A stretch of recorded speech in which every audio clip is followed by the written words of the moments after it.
right, man, we back. Goodfellas Sports TV. Make sure that subscribe button, bell icon button, share the video. It's the best way to donate to the channel. Share the video, right? Let's talk a little bit about LeBron James, right? Now, LeBron James has done a complete 180 turnaround on load management.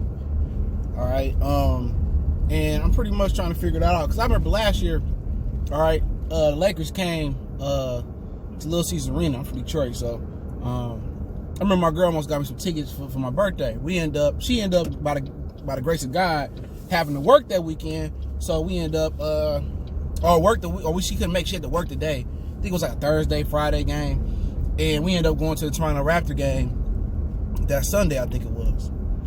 And, you know, Friday, I'm sitting at home watching the game. As I do, I watch the majority of all the Piston games. I still do. If you want my opinion on most of them, check my other channel out, Motor City Sports Talk. Everything Detroit over there from news to sports. That's Motor City Sports Talk. So, you know, I'm watching the game and, you know, come out a couple hours before the game because I do play FanDuel as well, NBA. And they was like, well, LeBron and them, and everybody sitting, Lonzo, LeBron, and nobody playing against the Pistons. And a lot of people, they marked those tickets up super high.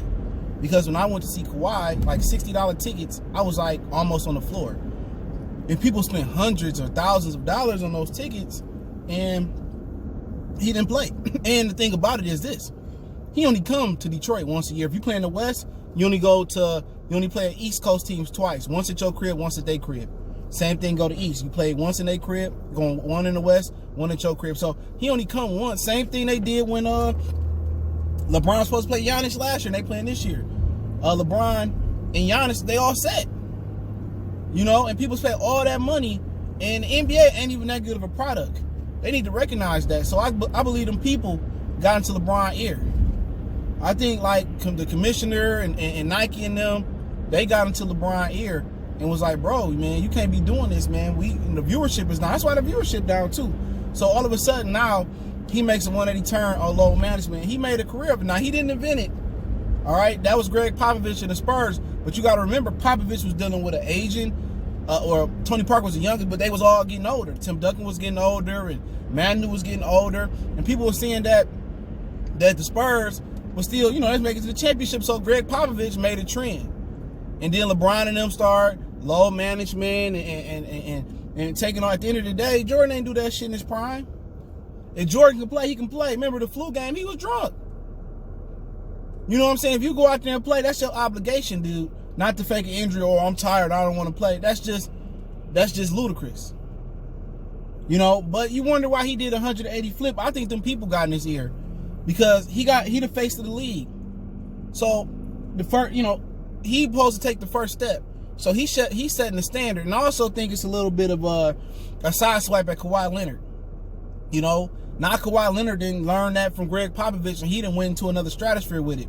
But guess what? Kawhi Leonard ain't the face of the league. Some people might think he the most gifted, he the best player, but the face of the league is still LeBron, YKD out, and still Giannis Antetokounmpo. You know what I'm saying? Those guys are still, you know, the face of the league. Kawhi really ain't. And at the end of the day, Doc Rivers basically said they do whatever LeBron say do in LA. And it ain't just what LeBron do. They sat down with LeBron, the commissioner, and all the people powers that be, Nike and all them, and they told LeBron, you got to go out there and play every night. Especially on the road. If you want to rest when you at home. See, they don't pull that shit at home. They don't pull that to their season ticket holders. And the NBA is real insensitive when it comes to mid and small market teams. And I told somebody last year, Toronto was a small market. No, it's not about the amount of people. When I say mid and small market, the NBA only really deems a few markets fruitful. You know, you're looking at Boston, New York when they good, the Lakers. I mean, like the historic teams when I say big market teams. Not necessarily the size of your city. But, you know, why LeBron changed? Because some people got in his ear now. It's convenient for him to take a swipe at Kawhi Leonard. But like I said, at the end of the day, you know, is it bad or is it good for the NBA? It only could be good if LeBron playing every night. You know what I'm saying? That's the only thing it could be. Your ratings going down, so I mean you got to find some way to get it up. So you know, so he can take a swipe at Kawhi. Oh, see, Kawhi not playing every game and this and that. But at the end of the day, time will tell. If LeBron don't load manage, and they lose, guess what they gonna say? Oh, LeBron, you know, they lost only because LeBron got tired and And although, you know, I ain't trying to hear that. Y'all just say him not making the playoffs last year was a good thing. Now he rested, he rejuvenated now, and all of this other stuff. At the end of the day, players should play. If you healthy enough, you should play. Because fans not paying your bills to come out there and see you know, the second and third string guys playing. But they got LeBron here, man. Them people got LeBron here, and they told him, hey man, you gotta play. Forget all the BS, man. You gotta play. And if you don't play, man, you know, it ain't gonna be a good look for the league. And what people glorify about LeBron is that LeBron is the GOAT. LeBron is the greatest of all time. All right, you have his apologist saying that, who ain't never seen a film of Wilt Chamberlain, never seen, don't know nothing about Bird and Magic and all of that.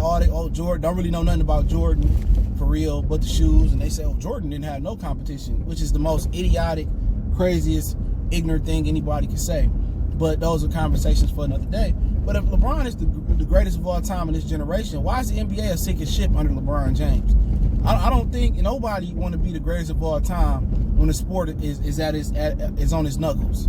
You know what I'm saying? The way the NFL falling due to rule changes and racial issues going on. You see the thing with Tom Coughlin. I did a video, so it's like I don't know when I'm gonna drop, but I did it last night in my last video about Coughlin and how he would have some inconsistencies with black players and finding them, and how 25% of the 25% of the NFL PAs grievances were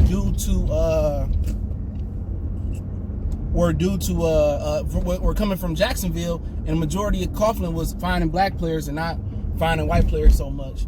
But you know, due to their racial issues, and they should be declining. The NBA should be rising, bro. With the talent level that's about to come in the NBA, you know, Imani Bates in a few years, and you got a lot of really talented guys. They should be rising. But if you're the greatest of all time and this your era of basketball, why is basketball at an all-time low? You know, when people say it was Kobe and Shaq league, it was booming still. It was must-see basketball. Tim Duncan, when it was in the 90s and Jordan, it was still booming. In the 80s, if it wasn't for Magic and Bird, NBA still would probably be on tape delay. They took the league to another level popularity-wise, man. So, like I said, man, you know, this ain't you know, LeBron James is part of the problem in the NBA. You know what I'm saying? They find a way to make them win. People don't want to see that. People want to see organic physicality. They want to see people win naturally, but it is what it is, man. Let me know what you guys think. I put a little link in there from ESPN with him talking about playing, and kids need to see him playing. The kids may not, you know, come see him again playing. Where is that mentality a couple years ago? Talking about your kids, you know, come see me. They want to see me play. They don't want to see me sit on the bench. So where's that mentality? Somebody got LeBron ear and told him he had to play. It was for the benefit of the league, man. But Popovich started it, and Kawhi continued to carry the torch. But in the end of the day, you damn if you do, damn if you don't, man. That's what it's boiling down to. But don't forget, we on Facebook, Instagram, Twitter. Reach out to the email if you got business questions, inquiry, sponsorship, video requests. Want to make a donation to the channel? That link's in the description. Best way to donate is share the video. Appreciate the love, support. One time for the one time. It's your boy CJ Goodfellow. We go.